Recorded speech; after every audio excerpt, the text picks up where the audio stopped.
আমার ফিল্টার কেনার টাকা নাই, তার জন্য এই যে আমি নতুন নিয়ম একটা ফিল্টার বানাইছি।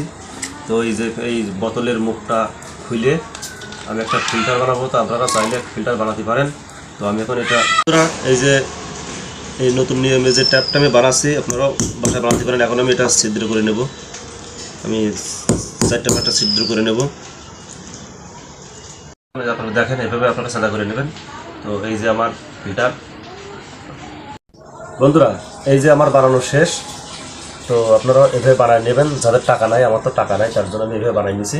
তো দেখুন তো বন্ধুরা, এই যে আমার বানানো শেষ।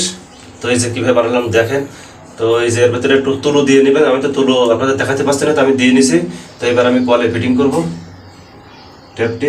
তো দেখুন, তো এবার আমি পানি ছাড়বো। তো আপনারা দেখেন পানি কীভাবে ছাড়ি।